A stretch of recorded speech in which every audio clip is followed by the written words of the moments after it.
Исәнмесез, эфирда душанбе көн яңалыклары, студияда Роза Хабибуллина. Атнаның беренче көне нинди вакыйларга бай булды, алга таба карагыз. Әле дәвасы, әле ашатуы ошамаган. Травматология бүлегеннән 2 кыз качкан. Özüm erkekten duramam okta bulgan idim. Özüler ötken idim indi.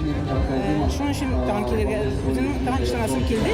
Eybet mütügül mekanını tağın katması var. Uşqa bulgan şimdi. Şallı хатын кызлары күкрәк бизе яман шишенә бушлай тикшерүне үтте. Kamaz Master komandası Şirat'tagi xalq ara yarışlarga ketdi. Zəngər Armada sporçuların uzatuda Güzel Şıkapova da qatnaşdı. Якшәмбе көнне Кама балалар медицина үзәгендә дәваланучы 2 кыз киемнәрен алып кача. 15 яшьлек яшүсмерләр травматология бүлегендә була. Кичке 4 белән 7 арасында әти-әниләре белән очраша. Бу көнне 9-нчы терминалда кеше күп була, сакчылар шуңа сизмәгәннәр күрәсең. Балалар әле 2 сәгать элек кенә Красный Челны поселогында табылды. Bu kızlardan aileleri eybetlер, bir kız vaspituvetse anisi bilen gene, ikinci kız vaspituvetse etisi anisi bilen. Bu kızlar elegirek telefon bilen söyleşkenler, yigitler bilen uçuraşırga торговый кварталга, şol informatsiya тоже bizden bilen tekşirildi. Шират зур булса да канагатсызлык белдермиләр. Чаллыда хатын кызларны күкрәк бизе яман шишенә тикшерделәр. Төрле яшьтәге меңләгән шәһәрдәшебез тәҗрибәле маммолог һәм онкологлар да тикшерү узды. Кайберәүләрне өстәмә тикшерүгә җибәрделәр. Бүген күкрәк рагы иң киң таралган авырулардан санала.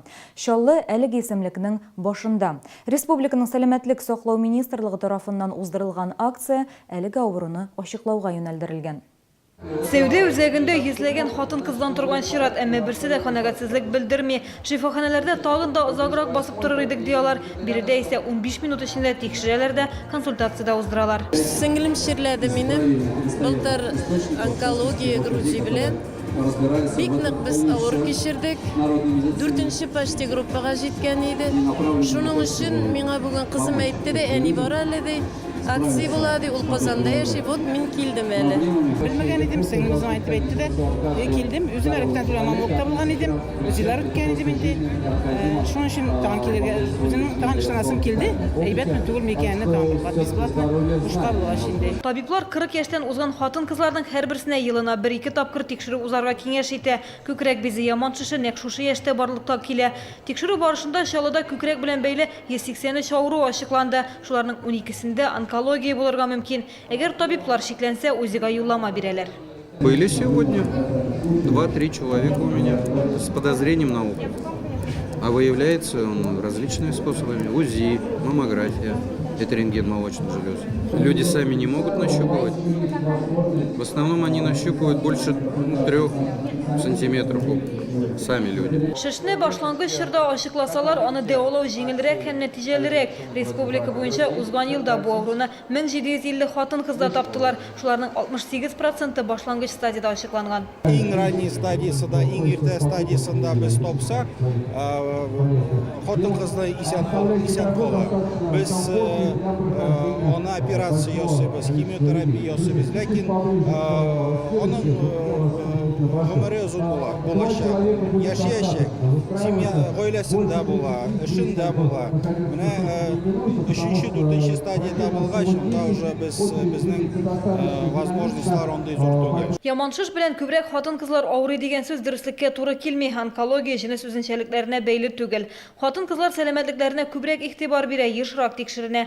Әмма Чаллыда яман шиш белән авыручылар саны дөрестән дә күп. Шуңа күрә онкология хезмәтен яңарту алдынгы бурыч булып тора. Хәзер онкодиспансер төзү турында сүз бара. Биредә иң алдынгы технологиялар кулланылачак. Есть поручение президента, идет проработка с проектным институтом, разные варианты для того, чтобы найти оптимальное решение по строительству, использовать те решения, которые уже ранее были эффективно использованы.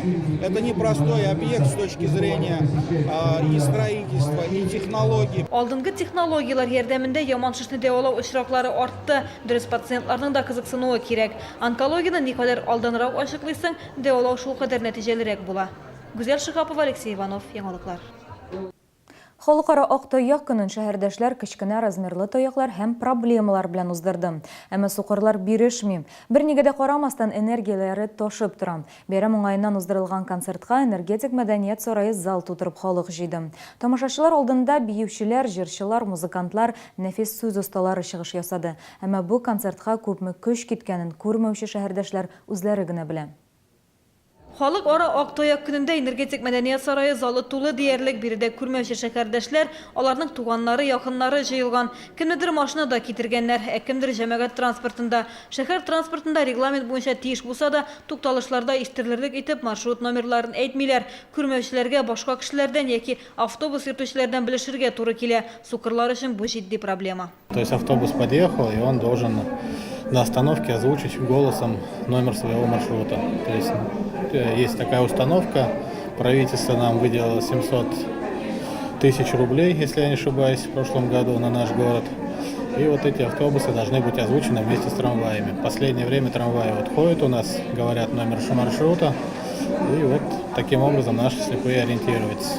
Хәрәкәт итү өчен ак таяклар да кирәк, әмма шәһәрдәшләр вәгъдә ителгән таякларын һаман көтәләр әле. Октябрь аенда Чаллыга кечкенә размерлы таяклар кайтты. Алар авыру кешенең буена карап ясалмаган. Хатаны төзәтәбез диделәр, әмма вакытын әйтмәделәр. Проблемалар җитәрлек, күңелне төшерергә ярамый ди инвалидлар. Ел саен бу көнне алар зур концерт оештыра. Шигырь белән чыгыш ясаячаклар бүген, нәфис сүз осталары бар. Рус телендә чыгыш ясаячаклар. Репетициялар килгәндә без репетицияләрне үткәрәбез үзенең башлангыч ишмада 30 йортында. Анда мөмкинлек бар, һәр вакытта да җыелырга да, аппаратура да бар, музыкаль инструментлар да бар. Концерт номерларының сыйфаты ел саен үсә, артистларны шәһәр күләм чараларга да чакыра башлаганнар. Катнашыр да идек, әмма әзерлек кирәк диялар. Дуслык ансамбленә баянистка гармон кирәк иде. Баян бик тә уже иске. Аның кайышлары өзелгән инде, тавышы да уже желательно бы яхшы теге яңа баяннарның тавышлары яхшы була. Мондый чыгымнарга шәһәр бюджетыннан акча каралмаган, барысында үз акчаларына һәм хәйриячеләр ярдәмендә сатып алганнар. Шәһәрдәшебез Гөлзада Арзаева сөйләвенчә, Чаллыда сукырларга игътибар элеккедән килгән. 1905 елда сәүдәгәр Стахеев Үзәк урамында алар өчен махсус йорт салдырган. Шул еллардан бирле инде Чаллы шәһәрендә сукырларның төрле авыллардан алып килеп шушы йортларга урнаштыралар иде. Алар гаиләләр коралар иде. Һәм безнең менә 30-нчы елларда барлыкка килгән промкомбинатта, ул да Үзәк урамда урнашкан иде. Безнең сукырлар щеткалар ясыйлар, мунчалалар ясыйлар, анан матраслар ясыйлар. Күзләрен начар күрүчеләргә ярдәм итү өчен кесә янчыгы калын булу кирәкми. Урамда ак таяклы кешегә игътибар һәм юл табарга булышсагыз да җитә. Аеруча кышын тактиль плитәләр боз белән каплана, алар адашырга мөмкин. Гүзәл Шихапова, Алексей Иванов, яңалыклар. Быел марташларны бал уңышы сөендерде. Әлеге татлы ризыкны күп кенә кибетләрдә һәм ярминкәләрдә очратырга мөмкин. Әмма чын бал гына дәвалау үзлекләренә ия. Аны ничек аерырга безнең сюжетта. Умартачы Пигановлар Чаллыда еш була, татлы һәм файдалы ризыкны алар Адыгея, Башкортстаннан алып килә. Быел бал уңышы аеруча сөендерде диялар. Ярминкәдә балның 40-тан артык түре тәкъдим ителә. Мед диких пчел, ну и самый традиционный наш популярный – это липа. Липа, гречка, каштан, насыщен, очень много йода в нем, так же, как и в речишном. Ассортимент киң, балның һәр түрі дә файдалы үзлекләргә ия. Мисал өчен бал икмәге кушылып ясалганы барлык органнарга да файда. Кыргый кортлар балын сатып алучылар яратып ала. Мондый балда витаминнар аеруча да күп. Я, в общем-то, не для себя. Я пришла посмотреть вот именно для знакомой. Она почему-то решила с сахара перейти на мед. Бал ярминкәсе 20 ноябрьгә кадәр КамАЗ мәдәният йортында эшли. 1 килограмм сортлы бал алучыга 1 килограмм чәчәк балы бүләккә. Чәчәк яки дүләнә баланың 3 литры нибары 1000 сум. Умартачлар иртәнге 10-нан кичке 7-гә кадәр эшли. КамАЗ мастер командасы алтын бедуин артыннан китте. Гыйнвар башында Коньяк Америкада халыкара Дакар ярышлары башланачак. Маршрут 9000 чакрымны тәшкил итә. Спортчыларның трассасы шүлләр, таулар һәм чокырлы юллар аша узачак. Безнең команда һәр чак алдынгы урыннарда булды. Узган ярышларда исә беренче урынны Голландия спортчысы алды. Хәзер шәһәрдәшләр реванш алырга тели. КамАЗ мастер командасын республика президенты белән бергә безнең иҗат төркеме дә узатты.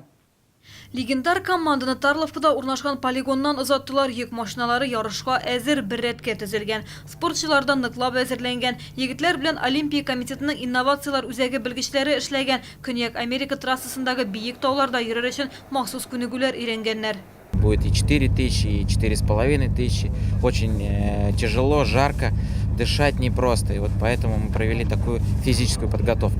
Также серьезно подготовили нашу технику, наши боевые машины.